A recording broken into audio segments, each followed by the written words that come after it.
Hi guys, welcome to Sourcing Classes. This is Hima Hegde presenting before you a video session on the anthropology related current affairs. To begin with, let us look at the topics under light for the week. The week as in 14th of June to 19th of June.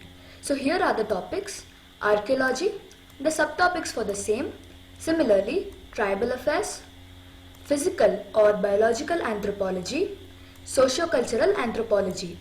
The detailed elaboration or the explanation for each of these subtopics mentioned will be found in the A&D document, that is the Anthropology News Diary document, which is being uploaded on a regular basis on the official Sourcing Classes website, that is www.sourcingclasses.com. Kindly pay a visit.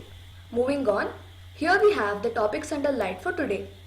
Reading them out: genetic evolution, obsoleteness, primates and facial dexterity, India and metalwork, TriFed. So first one is genetic evolution, obsoleteness. So firstly, evolution isn't bound strictly to genes anymore. We always tend to associate evolution with genes. I mean, evolution is something where the genes mutate and so on. But a new study has shown that the evolution or evolutionary process isn't bound strictly to genes anymore. Instead, a human culture may be driving evolution faster than the genetic mutations can work. In this conception, evolution no longer requires genetic mutations that confer a survival advantage being passed on and becoming widespread.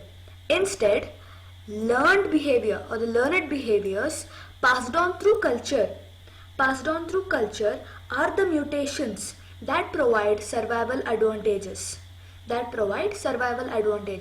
The so-called cultural evolution, that is the learned behaviors being passed on, we are discussing about. So the so-called cultural evolution may now shape humanity's fate more strongly than natural selection, the researchers argue. Humans mostly don't need to adapt to such threats genetically. Instead, we adapt by developing vaccines and other medical interventions, which are not the results of one person's work, but rather many people building on the accumulated mutations of cultural knowledge. And sometimes cultural evolution can lead to genetic evolution. Now the classic example to this would be lactose tolerance or lactose intolerance. Now drinking cow's milk began as a cultural trait that then drove the evolution. We are talking about genetic evolution. It drove the genetic evolution of a group of humans. Now in that case, cultural change preceded the genetic change, not the other way around. Charles Darwin understood that the behaviors could evolve and be passed to offspring just as physical traits are, but scientists in his day believed that changes in behaviors were inherited, that is, completely based on the genes. For example, if a mother had a trait that inclined her to teach a daughter to forage for food, she would pass on the same trait to her daughter. In turn, her daughter might be more likely to survive, and as a result, the trait would become more common in the population. In very long term, humans are evolving from individual genetic organisms to cultural groups which function as superorganisms. Similar to ant colonies and beehives. But genetics drives bee colonies, while the superhuman organism or the human superorganisms will exist in a category of its own. What that superorganism looks like in the distant future is unclear, but it will take a considerable amount of time to figure it out. So moving on, we have primates and facial dexterity. Dexterity is nothing but a particular kind of a skill. So here we are speaking about, let us know the context first. Now the non-parents expand the range of their facial expressions expand the range of their facial expressions in caring for infants among the primates. The study shows the ability among the non-relatives to both decipher the facial expressions and to be attuned to others' emotional states, revealing the evolutionary nature of communication. Revealing the evolutionary nature of communication. Now, the research which appears in the journal called Evolution focused on the relationship between alloparenting. Now, what is alloparenting? It is basically when you look after a non-genetic descendant, a non-genetic offspring. So, alloparenting or infant care by non-parents. Yeah, this is the same thing. Non-parents and the adoption of the detailed facial expression across more than 30 species of primates. The results confirm previous work indicating that facial expressions facilitate communication in between the individuals living in larger social groups. Now, this is the first study to demonstrate that the frequency of infant care by the non-parents, that is the alloparenting, further predicts the ability to produce complex facial expressions across the primate species. The adaptive value of facial expressions has been debated in evolutionary biology ever since Darwin's seminal work, that is, The Expression of Emotion in Man and Other Animals, which came out in 1872. It's been long established that primates, including humans, exhibit the most intricate facial displays. And while the earlier scholarship has focused on the role of social interaction in the evolution of primate facial expression, this relationship had not been verified in a wide sample of species. The researchers hypothesized that the frequency of infant care by individual other than the parents predicts the facial dexterity, that is the ability to produce intricate facial expressions.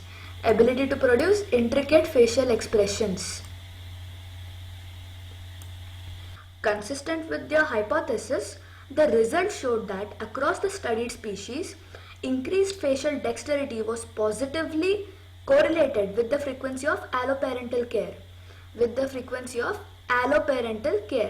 That is caring for an offspring that is genetically not yours. Notably, however, these relationships were not found with parental care, suggesting that the fathers may, similarly to mothers, rely on hormonal changes to help them become attuned to infants' needs.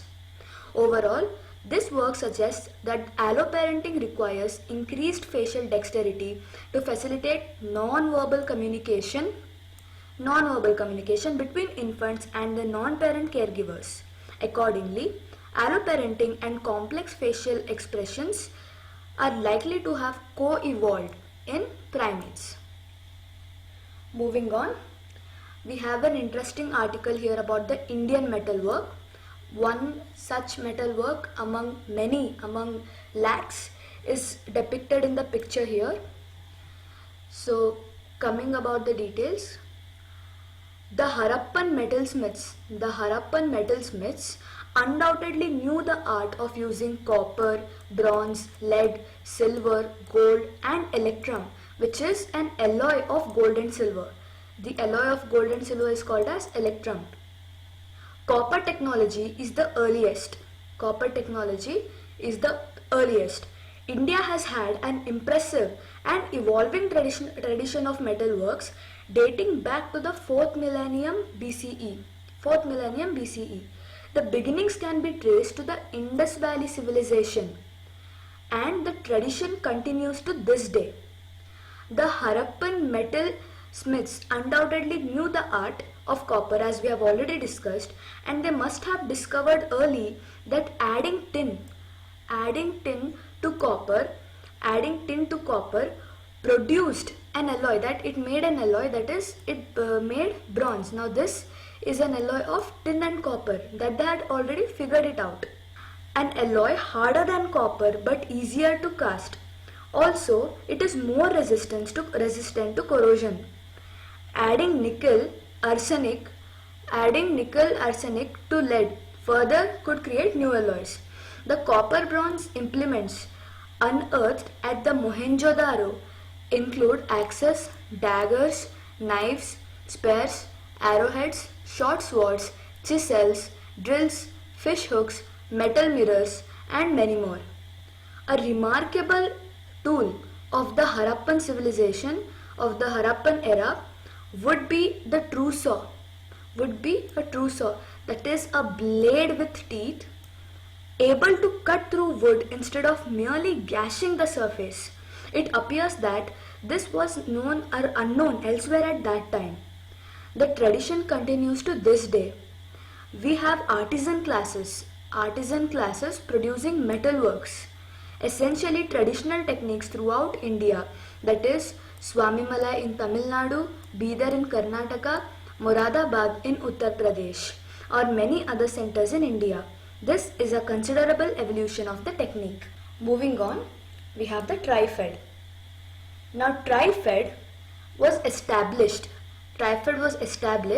in August 1987 under the Multi-State Cooperative Society Act, which came about in 1984 by the Government of India as a national level cooperative body under the administrative control of then the Ministry of Welfare of India.